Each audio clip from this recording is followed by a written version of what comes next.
Abra comigo, por favor, sua Bíblia. No segundo livro de Reis.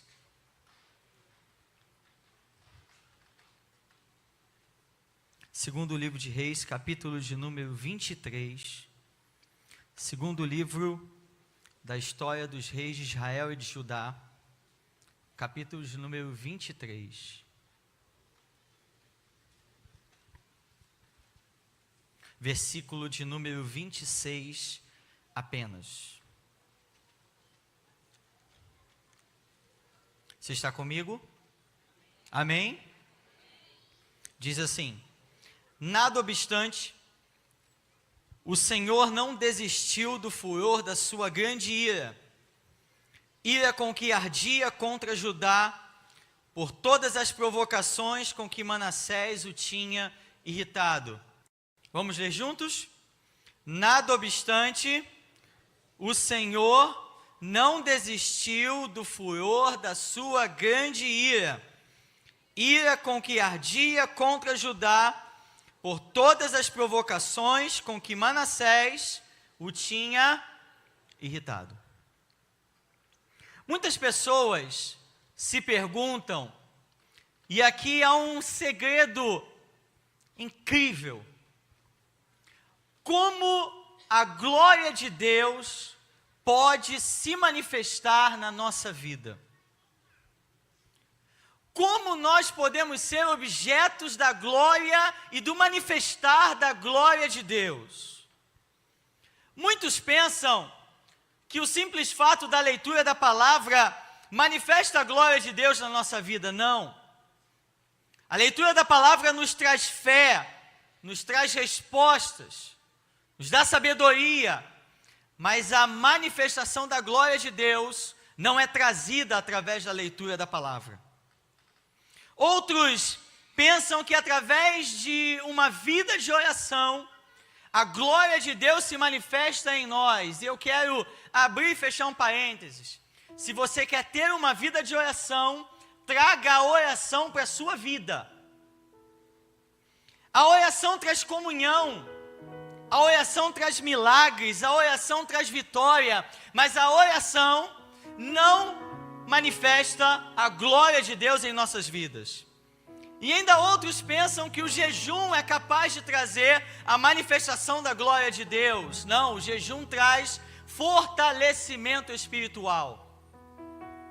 Só há uma forma de trazermos a manifestação da glória de Deus sobre as nossas vidas. É a despeito das lutas, a despeito dos problemas, a despeito das dificuldades, das aflições, das tribulações, mesmo no meio desse caos, mesmo no meio de tudo isso, nós abrimos as nossas bocas e glorificarmos e exaltarmos ao nome do Senhor, dizendo que Ele é bom e que a sua misericórdia dura para sempre. Venha comigo, por favor, no segundo livro das crônicas dos reis de Judá. Segundo livro das crônicas dos reis de Judá, capítulo de número 5. Por favor, mantenha sua Bíblia aberta. Eu ouvi uma vez num seminário, não o seminário da nossa igreja, pastor Paulo César, na aula de homilética, diz assim: quando você for pregar, por favor, não faça com que o povo abra muito a Bíblia, porque isso cansa o povo. Na verdade, eu acho que o povo está cansado de palavras que não abrem a Bíblia. Segundo Crônicas 5:11 diz assim: quando saíram os sacerdotes do santuário, porque todos os sacerdotes que estavam presentes se santificaram sem respeitarem os seus turnos. E quando todos os levitas que eram cantores, isto é, Asaf, Emã, Jedutum, e os filhos e irmãos deles, vestidos de linho fino, estavam de pé para o oriente do altar, com símbolos, alaúdes e harpas, e com eles até 120 sacerdotes que tocavam as trombetas. E quando em uníssono, a um tempo, tocaram as trombetas e cantaram para se fazerem ouvir, para louvarem ao Senhor e render-lhe graças. E quando levantaram eles a voz com trombetas, símbolos e outros instrumentos músicos, para louvarem ao Senhor, porque Ele é bom, porque a sua misericórdia dura para sempre. Então sucedeu que a casa, a saber, a casa do Senhor, se encheu de uma nuvem, de maneira que os sacerdotes não podiam estar ali para ministrar, por causa da nuvem, porque a glória do Senhor encheu a casa de Deus. Nós acabamos de ler um texto que fala da consagração do templo de Salomão, quando os sacerdotes, quando os levitas, em uma voz, em uníssono, louvaram a Deus dizendo: Ele é bom e a sua misericórdia dura para sempre. A glória do Senhor encheu a casa do Senhor, de maneira que os sacerdotes não podiam estar em pé para ministrar, porque a glória, o peso da glória de Deus acabou de invadir aquele lugar. Paulo diz em 1 Coríntios capítulo 3, versículo 16, que nós somos a habitação do Espírito de Deus. Deus não habita em templos feitos por mãos de homens, Deus habita em templos feitos pelas mãos dEle, e esse templo é você. Só que o original grego dessa palavra habitar é naos. Diga comigo, naos. Me senti inteligente como o pastor Jess. Naos. Naos significa muito mais do que habitação. Naos significa a manifestação da divindade. Então você não é apenas lugar da habitação do Espírito de Deus, você é lugar da manifestação do Espírito de Deus. Diga isso para o seu irmão: você é o lugar da manifestação do Espírito de Deus. Diga isso para o outro irmão: você é o lugar da manifestação do Espírito de Deus. Então onde você estiver, o Espírito do Senhor tem que se manifestar. Na tua casa, no teu trabalho, na tua escola, na tua família, onde você estiver, o Espírito do Senhor tem que se manifestar. O texto que nós lemos, eu pediria que você voltasse, por favor, no segundo livro de Reis, capítulo de número 23.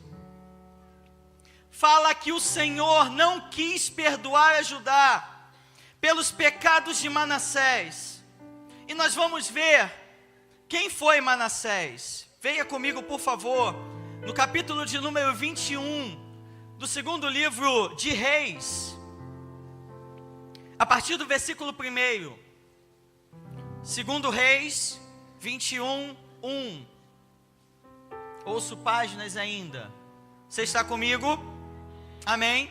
Tinha Manassés 12 anos de idade quando começou a reinar, e reinou 55 anos em Jerusalém. Sua mãe chamava-se Efizibá. Quantos anos tinha Manassés quando começou a reinar? Quantos anos? 12 anos. Versículo 2.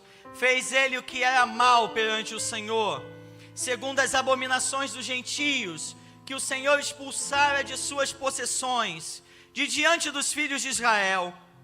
Pois tornou a edificar os altos que Ezequias seu pai havia destruído, e levantou altares a Baal, e fez um poste ídolo como o que fizera Acabe, rei de Israel, e se prostrou diante de todo o exército dos céus e o serviu.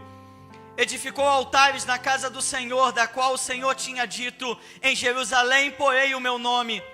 Também edificou altares a todo o exército dos céus nos 2 átrios da casa do Senhor. E queimou a seu filho como sacrifício, adivinhava pelas nuvens, era agoureiro e tratava com médios e feiticeiros. Prosseguiu em fazer o que era mal perante o Senhor, para o provocar a ira. Também pôs a imagem de escultura do poste ídolo que tinha feito na casa de que o Senhor dissera a Davi e a Salomão seu filho: nesta casa e em Jerusalém que escolhi de todas as tribos de Israel, porei o meu nome para sempre. Versículo 9. Eles, porém, não ouviram, e Manassés de tal modo os fez errar, que fizeram pior do que as nações que o Senhor tinha destruído de diante dos filhos de Israel. Manassés foi o pior rei que Judá teve. De todos os 20 reis que Judá teve, Manassés foi o pior. Ele assumiu o trono com 12 anos, e por 55 anos reinou sobre Judá. E ele fez o que era mal aos olhos do Senhor. Ele colocou altares a deuses pagãos dentro do templo. Colocou postes ídolos a Aserá dentro do templo. Ele oferecia seus filhos em sacrifício a Moloque. Ele adivinhava pelas nuvens, era goeiro. Não houve rei como Manassés que fizesse o que era mal aos olhos do Senhor. Mas Manassés, ele já era um filho chamado Amon, que fez também o que era mal aos olhos do Senhor. E Amon já era um filho chamado Josias. E eu queria que você viesse comigo, por favor, no capítulo 22 do mesmo livro. Vamos ver quem foi Josias. Tinha Josias 8 anos de idade quando começou a reinar, e reinou 31 anos em Jerusalém. Sua mãe se chamava Gedida e era filha de Adaías de Boscate. Fez ele o que era reto perante o Senhor. Andou em todo o caminho de Davi seu pai, e não se desviou nem para a direita, nem para a esquerda. Capítulo 23, versículo de número 24. Capítulo 23, versículo 24. Aboliu também Josias os médiuns, os feiticeiros, os ídolos do lar, os ídolos de todas as abominações que se viam na terra de Judá e em Jerusalém, para cumprir as palavras da lei que estavam escritas no livro que o sacerdote Ilquias achara na casa do Senhor. Antes dele, não houve rei que lhe fosse semelhante, que se convertesse ao Senhor de todo o seu coração, e de toda a sua alma, e de todas as suas forças, segundo toda a lei de Moisés, e depois dele nunca se levantou outro igual. Nada obstante, o Senhor não desistiu do furor da sua grande ira com que ardia contra Judá, por todas as provocações com que Manassés o tinha irritado. Manassés já era um neto, chamado Josias, e a Bíblia diz que não houve rei como Josias, que se convertesse ao Senhor de todo o seu coração, de toda a sua alma, de todo o seu entendimento. Josias provoca uma verdadeira revolução em Judá, provoca uma reconciliação de Judá com o Senhor, provoca um reavivamento em Judá. Mas mesmo assim, mesmo no meio do reavivamento que Josias tinha provocado em Judá, Deus não se esqueceu dos pecados de Manassés, com que durante 55 anos ele provocou o Senhor a ira, e por causa dos pecados de Manassés, o povo de Judá seria levado em cativeiro para a Babilônia. Mas a pergunta é: por que o Senhor permitiu que Manassés viesse? Por que o Senhor permitiu que Manassés chegasse ao trono com 12 anos e que tivesse um reinado tão longo? Será que Deus não poderia ter impedido que Manassés tivesse existido? Ou será que Deus não poderia ter impedido que Manassés viesse a reinar? Ou mesmo ter um reinado tão longo para, com tantos pecados, provocar o Senhor a ira? E eu queria que você voltasse comigo, por favor, no capítulo 20, e nós vamos nos ater a esse texto a partir de agora. No capítulo 20 do segundo livro de Reis, e nós vamos começar a entender por quê. A partir do versículo 1 diz assim: naqueles dias, Ezequias adoeceu de uma enfermidade mortal. Ezequias era pai de Manassés. Vamos continuar. Veio ter ele veio ter com ele o profeta Isaías, filho de Amós, e lhe disse: assim diz o Senhor, põe em ordem a tua casa, porque morrerás e não viverás. E de fato ele precisava colocar em ordem a sua casa. Então virou Ezequias para o rosto, Ezequias agitou-se, virou o rosto para a parede e orou ao Senhor dizendo: lembra-te, Senhor, peço-te, de que andei diante de ti com fidelidade, com inteireza de coração, e fiz o que era reto aos teus olhos, e chorou muitíssimo.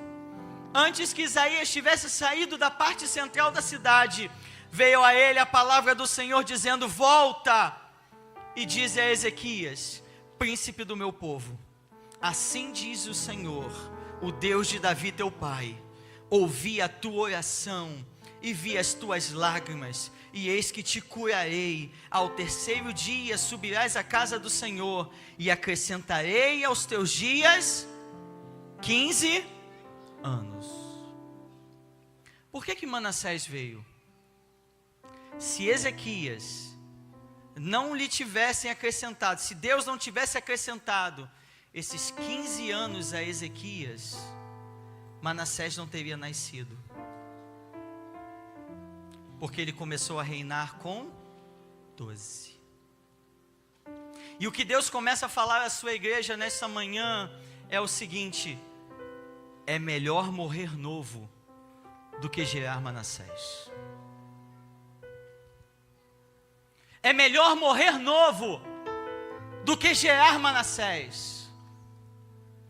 E Deus está falando especificamente com pessoas aqui nessa manhã, dizendo o seguinte: você tem insistido nisso, você tem me pedido isso, você tem lutado por isso, e eu já disse, diz o Senhor, é a você, não. E mais uma vez eu estou dizendo não. Se você insistir, Manassés vai vir. Se você continuar insistindo, Manassés vai ser gerado. Se você continuar a fazer aquilo que a tua alma deseja, que a tua vontade, que os teus sentimentos desejam, Manassés vai ser gerado. Ezequias, ele representa aqueles que são dominados pela alma. O Senhor está falando conosco sobre intimidade e confiança. Só pode ser íntimo do Senhor quem confia nele. E só pode confiar no Senhor aquele que é dominado pelo Espírito dele. Então o tema da mensagem desta manhã é: por quem você é dominado? Pela sua alma ou pelo Espírito de Deus? Quem te domina? A sua alma ou o Espírito de Deus? Nós estamos vivendo um tempo em que nós não estamos formando discípulos, nós estamos formando consumidores. Você já foi num restaurante que você não gostou da comida? Você já foi? Geralmente você paga caro às vezes e não gosta da comida. Já foi? Eu já fui. Quem já foi? Quase todo mundo. Você voltou lá? Você voltou lá? Não, por quê? Porque a comida não te agradou. Nós estamos formando consumidores. Fui naquela igreja e não gostei muito do culto. Não gostei do louvor. Não gostei da mensagem. Vou voltar mais lá não. Não gostei do jeito que aquele irmão olhou para mim. Não gostei porque lá eu estou há muito tempo e não sou reconhecido. Meus irmãos, quando eu era novo, agora eu sou velho, mas quando eu era novo, uma vez eu disse para o Senhor: Senhor, não gostei do culto hoje não. E Deus disse para mim: quem disse que o culto é para você gostar ou deixar de gostar? O dia que o culto for para você, aí você gosta ou deixa de gostar. Mas nós estamos vivendo esse tempo. Saio daqui, vou para lá, faço aqui, saio do reino, volto para o reino, volto para a igreja, volto para a instituição. Nós estamos formando consumidores. que ficam onde mais lhe agradam e não onde Deus quer que eles estejam. Eu nunca vi pessoas serem plantadas aqui e darem fruto em outro lugar. Você já viu uma árvore plantada num lugar dar fruto em outro? Eu nunca vi. Ah, mas ninguém me reconhece. Você quer reconhecimento do homem ou de Deus? Porque de Deus você vai ter sempre. Agora do homem, depende das suas expectativas. Nós estamos vivendo um tempo em que somos dominados pela alma. Ah, o louvor não foi legal não fiquei arrepiado. Eu quero ficar arrepiado. Vou pedir para o pastor Paulo botar o ar-condicionado em 0 graus para a gente ficar arrepiado. Nós estamos vivendo esse tempo. Não gostei da pregação, não fiz uma catarse dando glória a Deus. Glorificamos a Deus aqui sim, mas glorificamos muito mais lá fora. Lugar de glorificar a Deus, principalmente, é lá fora. É lá fora. Ezequias simboliza pessoas que vivem pela sua alma. E eu queria que você voltasse no capítulo 20, por favor. Porque nós vamos ver, a partir de agora, algumas diferenças entre alguém dominado pela alma e dominado pelo Espírito. Capítulo 20, versículo 1 diz assim: naqueles dias, Ezequias adoeceu de uma enfermidade mortal. Veio ter com ele o profeta Isaías, filho de Amós, e lhe disse: assim diz o Senhor, põe em ordem a sua casa, porque morrerás e não viverás. Então virou Ezequias o rosto para a parede e orou ao Senhor, dizendo... A primeira diferença entre alguém dominado pelo Espírito Santo e dominado pela sua alma é quem é dominado pela sua alma agita-se. Quem é dominado pelo Espírito aquieta-se. O Salmo 46, versículo 10 diz: aquietai-vos e sabei que eu sou Deus. Serei exaltado entre as nações, serei exaltado sobre a terra. O Senhor dos exércitos está conosco, o Deus de Jacó é o nosso refúgio. Aquiete-se, porque eu ainda tenho o controle de todas as coisas. Aquiete-se, porque eu ainda sou Deus. Então, para que ficar agitado? Deus está no controle. Eu sei que está difícil. Eu sei que as situações estão difíceis. Eu sei que passamos por lutas, por problemas, por dificuldades. Mas todas as coisas cooperam para o bem daqueles que amam a Deus, daqueles que são chamados pelo seu propósito. Precisamos chegar a este nível de maturidade.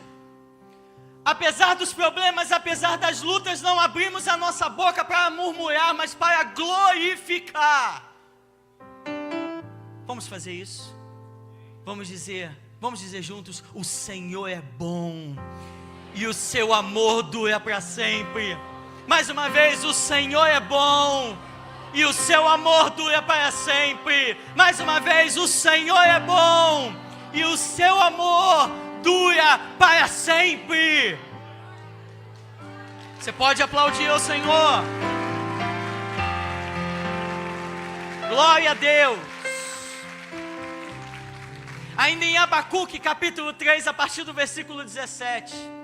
Ainda que a figueira não floresça, ainda que não haja fruto na oliveira, ainda que não haja fruto na videira, ainda que as vacas sejam arrebatadas, ainda que nos currais não haja gado, todavia eu me alegrarei no Senhor, exultarei no Deus da minha salvação.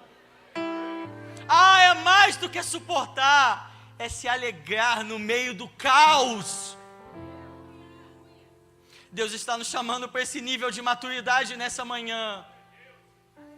Deus está nos chamando para esse nível de intimidade, para esse nível de confiança nessa manhã. Glorificá-lo no meio do caos, glorificá-lo no meio dos problemas, glorificá-lo no meio das dificuldades. Você já viu um murmurador ser cheio do Espírito? Você já viu um murmurador ser cheio do Espírito? Eu nunca. Mas à medida que nós vamos glorificando, o Espírito Santo vai nos enchendo, o Espírito Santo vai nos revestindo, o Espírito Santo vai nos transbordando, e aquilo que antes parecia tão grande já não é, porque nós estamos vendo de acordo com a perspectiva daquele que nos enche. Não há problemas, não há impossíveis para o nosso Deus. Nós precisamos olhar com os seus olhos e não com os nossos olhos. Em Isaías, capítulo de número 6, a partir do versículo 1, a Bíblia diz: no ano em que morreu o rei Uzias, eu vi o Senhor assentado num alto e sublime trono.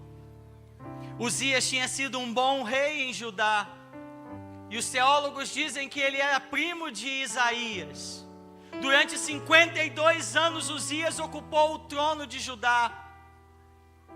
Mas aqueles tempos eram tempos de crises, eram tempos de incertezas políticas, econômicas, sociais e religiosas. Estou lendo o jornal de hoje? Não, estou falando de 2.700 anos atrás, mas estamos lendo o jornal de hoje em Isaías 6.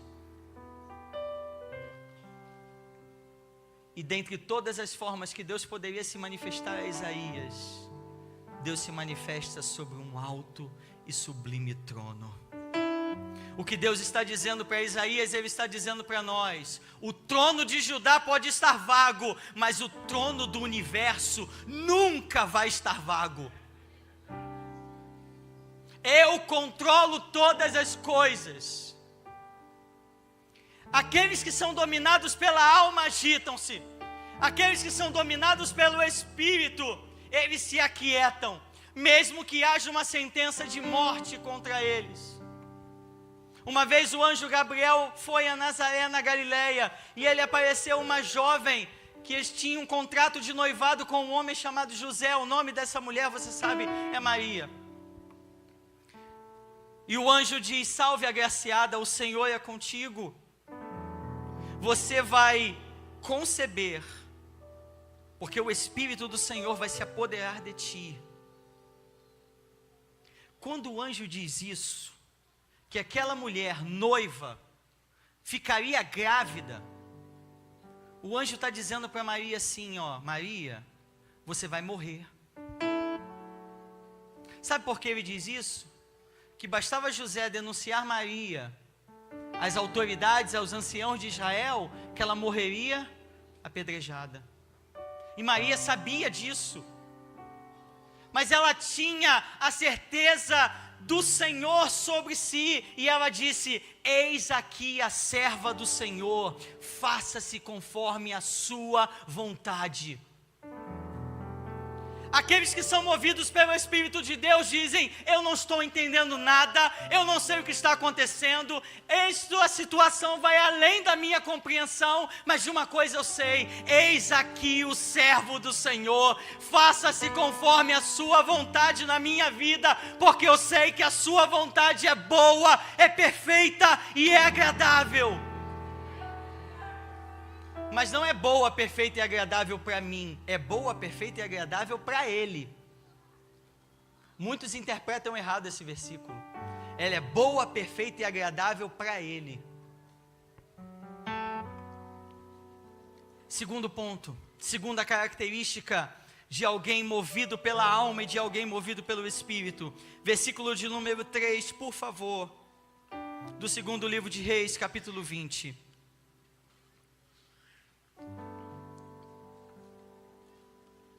Lembra-te, Senhor, peço-te, de que andei diante de ti com fidelidade, com inteireza de coração, e fiz o que era reto aos teus olhos.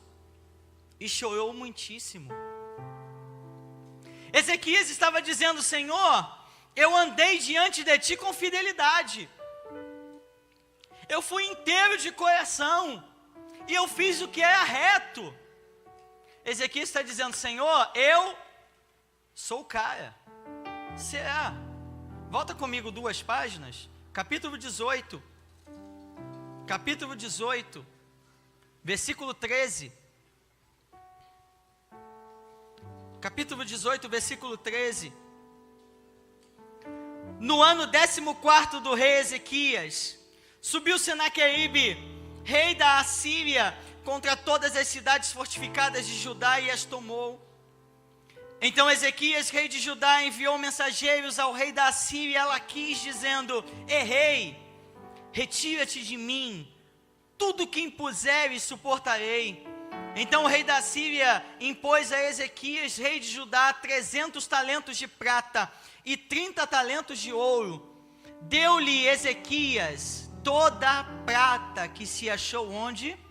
Na casa do Senhor. E nos tesouros da casa do rei, foi quando Ezequias arrancou das portas do templo do Senhor as ombreiras, e das ombreiras o ouro de que ele, rei de Judá, se cobrira, e o deu ao rei da Assíria. Quando o rei da Síria veio sobre Ezequias, o que ele fez? Retirou todo o tesouro da casa do Senhor e deu ao rei da Síria. Retirou até as ombreiras de ouro da porta da casa do Senhor e deu ao rei da Síria. Então a segunda característica de alguém movido pela alma: crentes movidos pela alma exaltam seus feitos. Crentes movidos pelo Espírito de Deus exaltam os feitos dele. Porque quando Ezequias estava doente, ele orou e disse: Senhor, eu sou o cara. Era mesmo? Só que talvez você e eu com certeza, talvez você, já fizemos muitas vezes essa oração. Senhor, por que o Senhor permitiu isso? Eu sou dizimista, sou ofertante, venho na tua casa, trabalho, e eu começo a colocar meu currículo diante de Deus.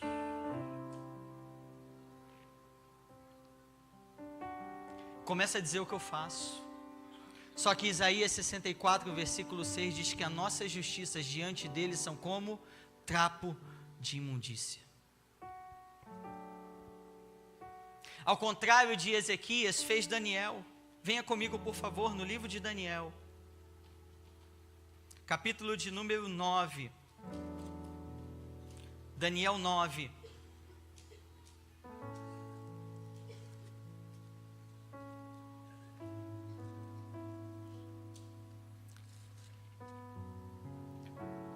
Versículo de número 7.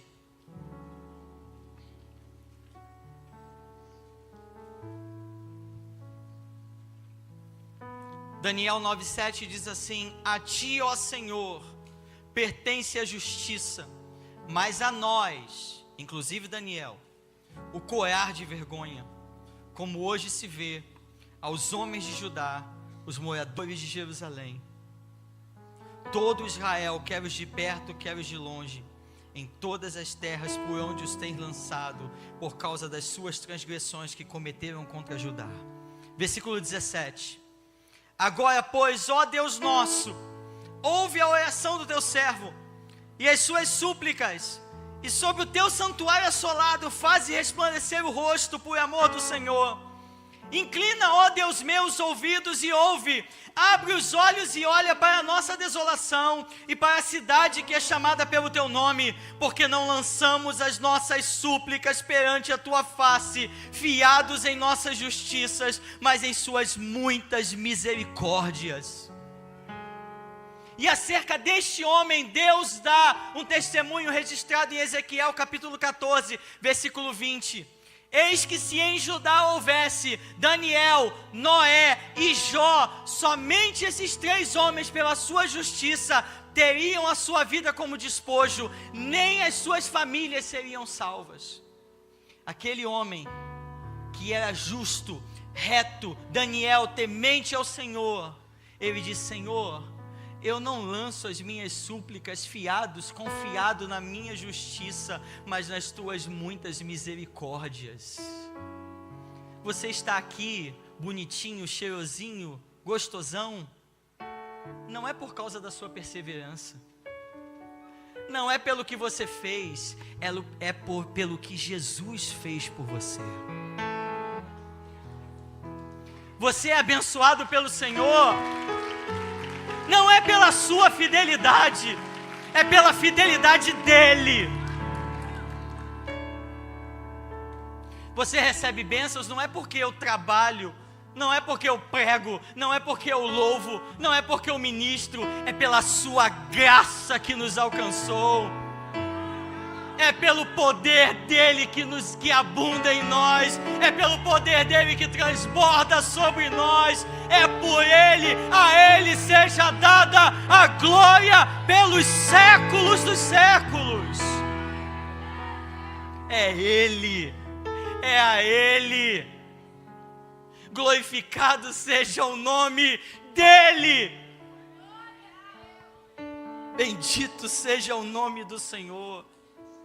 Ah, Senhor, se não fossem as tuas misericórdias, elas são a causa de não sermos consumidos, elas se renovam a cada manhã, elas não têm fim.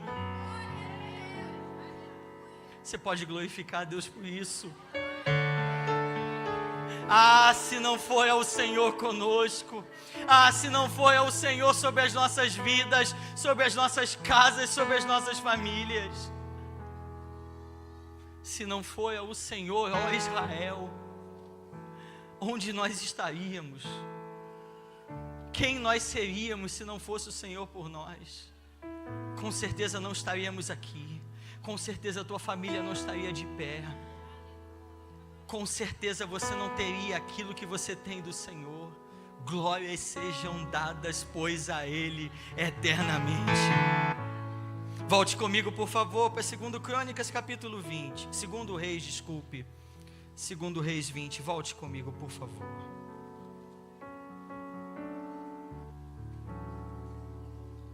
Segundo Reis 20, vamos para o versículo 4. 2 Reis 20, versículo 4. Antes que Isaías tivesse saído da parte central da cidade, veio a ele a palavra do Senhor dizendo: volta e dize a Ezequias, príncipe do meu povo, assim diz o Senhor, o Deus de Davi teu pai: ouvi a tua oração e vi as tuas lágrimas, e eis que te curarei. Ao terceiro dia subirás à casa do Senhor. Deus disse a Ezequias: eu vou te curar. Versículo 8. Ezequias disse a Isaías: qual será o sinal de que o Senhor me curará e de que ao terceiro dia subirei à casa do Senhor? Terceira característica de crentes movidos pela alma. Crentes movidos pela alma pedem sinais. Crentes movidos pelo Espírito Santo vivem pela fé. Deus havia dito a Ezequias: eu vou te curar. Mas Ezequias disse: qual é o sinal mesmo que eu vou ser curado? Quando Jesus estava no deserto sendo tentado pelo diabo, na segunda tentação, a Bíblia diz que o diabo o levou até a torre mais alta do templo. E de lá o diabo cita Salmo 91, versículos 11 e 12. Atira-te daqui abaixo, porque está escrito: darei aos teus anjos ordens ao teu respeito, para que te guardem e que você não tropece com seu pé em pedra. E aí Jesus responde o que? Também está escrito: não tentarás ao Senhor teu Deus. O diabo cita a Bíblia para deturpar a palavra, para distorcer a palavra, porque o Salmo 91 não foi escrito para quem tenta a Deus. O Salmo 91 foi escrito para quem confia em Deus. Lembra do versículo 1? Aquele que habita no esconderijo do Altíssimo, à sombra do Onipotente descansará. Então o cuidado, os anjos ao redor não são para aqueles que tentam a Deus, são para aqueles que confiam em Deus. Ainda Paulo diz em 2 Coríntios 5:7, porque andamos por fé e não por vista.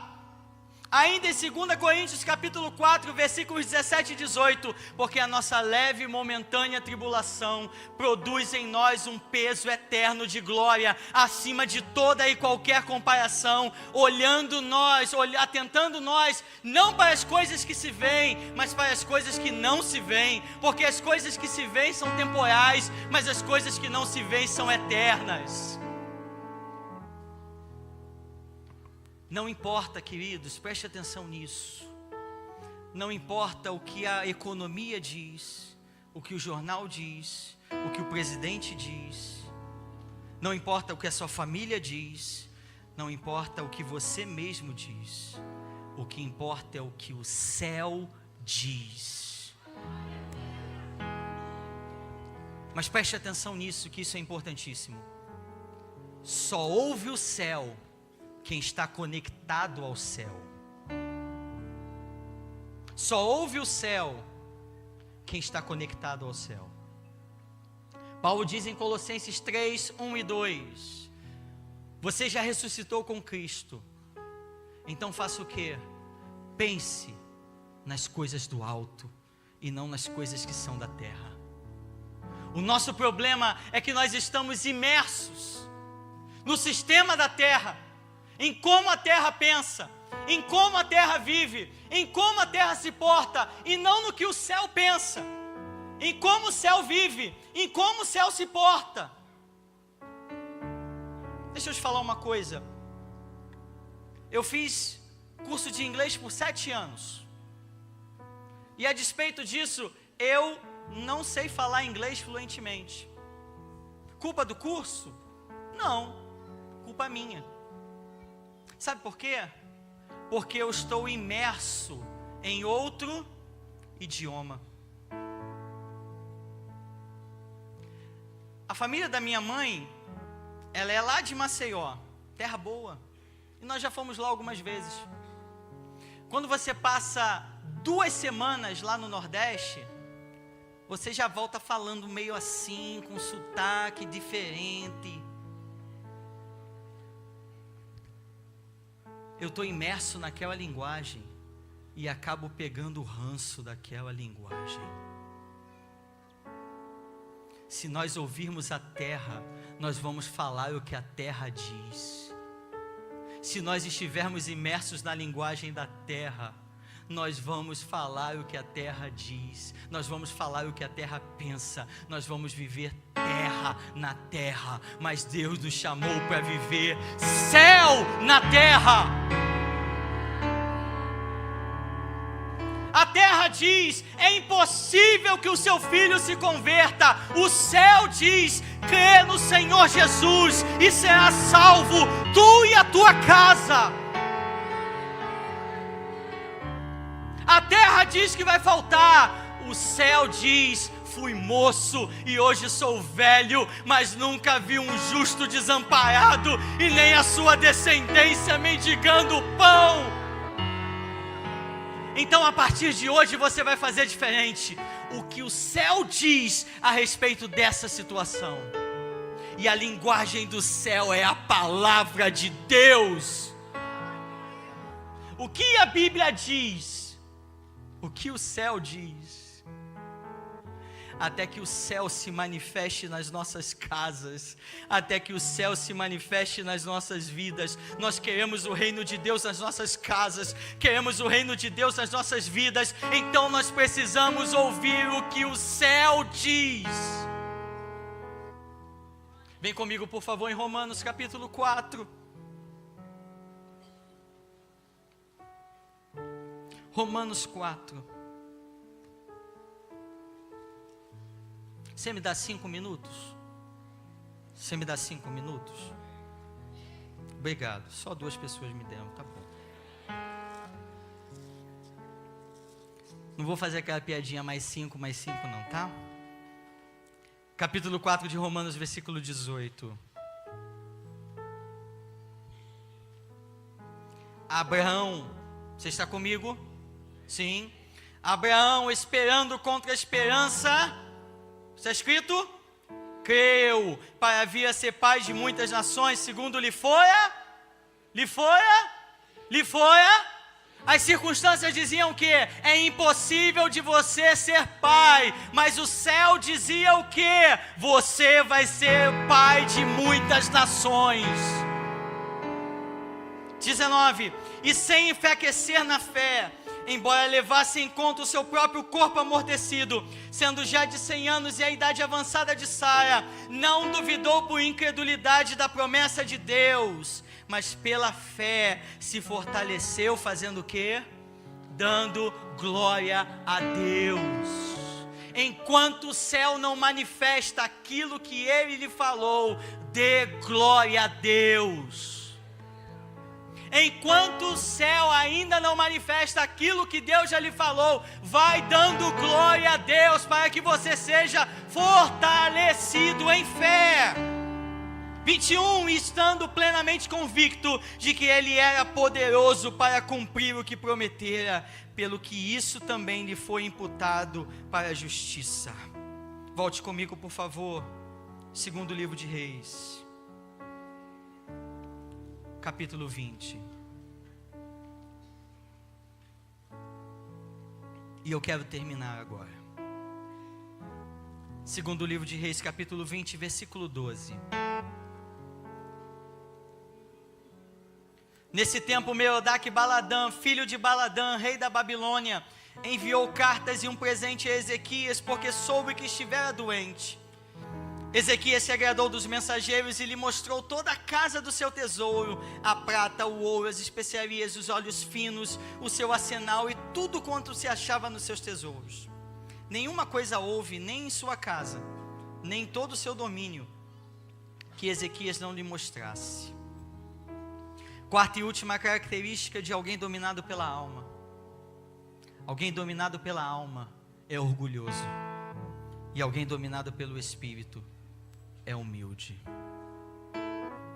Ezequias abre a sua casa, abre o seu reino a mensageiros vindos da Babilônia, porque ele tinha se agradado dos seus mensageiros, porque ele tinha se agradado daqueles homens.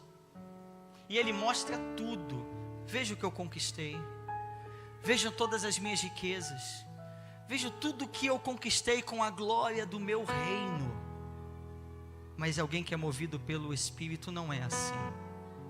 Paulo diz em 2 Coríntios capítulo 12, a partir do versículo 1, que ele passa a falar das revelações ditas pelo Senhor. E ele diz: eu conheço um homem que há 14 anos, no corpo ou fora do corpo, eu não sei, Deus o sabe, ele teve uma revelação, indo até o 3º céu. E lá ele ouviu palavras que não são dignas, ou melhor dizendo, que não devem ser ditas, que ao homem não é lícito ouvir. E ele diz: para que não me exaltasse acerca das revelações, foi-me dado um espinho na carne, um mensageiro de Satanás, acerca do qual orei 3 vezes ao Senhor, e ele me disse: Paulo, a minha graça te basta, porque o meu poder se aperfeiçoa na sua fraqueza. E Paulo conclui dizendo: de boa vontade me gloriarei nas minhas fraquezas, nas injúrias, nas calúnias, nas tribulações, porque quando eu estou fraco, aí eu estou forte. Nós nos gloriamos naquilo que fazemos? Não. Devemos nos gloriar naquilo que Cristo fez por nós. Porque se fazemos algo de bom, isso não vem de nós, vem dele. E para terminar, vem para Filipenses comigo. Filipenses, capítulo 4, versículo 11. Filipenses 4:11. Filipenses 4:11. Amém? Digo isto, não por causa da pobreza, porque aprendi a viver. O que está escrito aí? Aprendi a viver contente em toda e qualquer situação. Aprendi a viver contente, aprendi a viver satisfeito. Então um crente movido pelo Espírito, ele está contente se ele tem um carro zero, ou ele está contente se ele pega o Santa Cruz às 6 da manhã. É, tristeza isso. Você levanta o pé para coçar, já foi. Você vai até a Central do Brasil, igual o Saci, já foi. É, até São Cristóvão pelo menos. Você tá de brincadeira, né? Sabe o que acontece? O problema é que nós glorificamos no carro zero e reclamamos no Santa Cruz. Mas sabe o que Deus está nos chamando?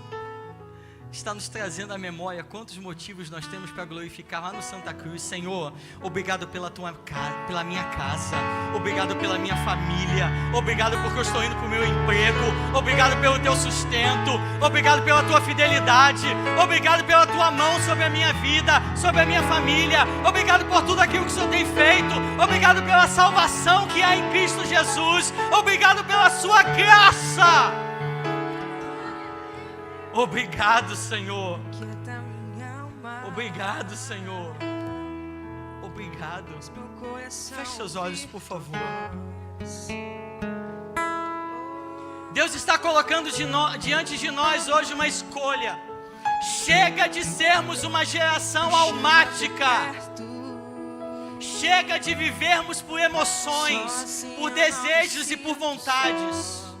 Nós precisamos ser uma geração dominada pelo Espírito. E se você quer comigo viver isso, ser dominado pelo Espírito, fazer esse voto, coloque-se de pé comigo, por favor. Coloque-se de pé, por favor.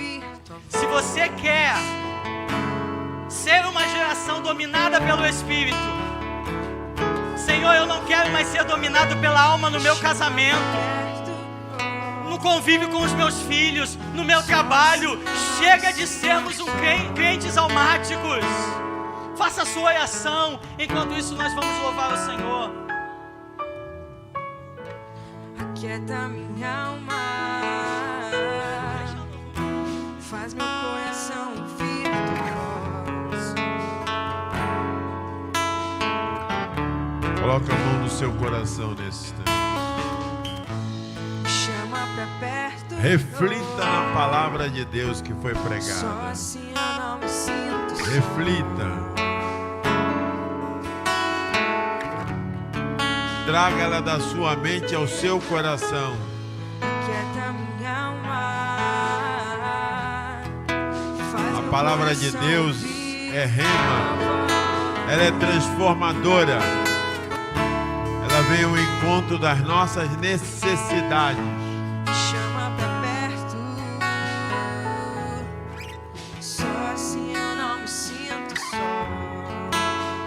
Senhor, nós te agradecemos e nós te pedimos que nós possamos crescer de tal maneira que possamos trazer o céu para a nossa vida, fazendo como Paulo diz, pensando nas coisas que são de cima, que são do alto. Que o teu reino se faça presente na nossa vida em nome de Jesus. Dê uma forte salva de palmas ao Senhor.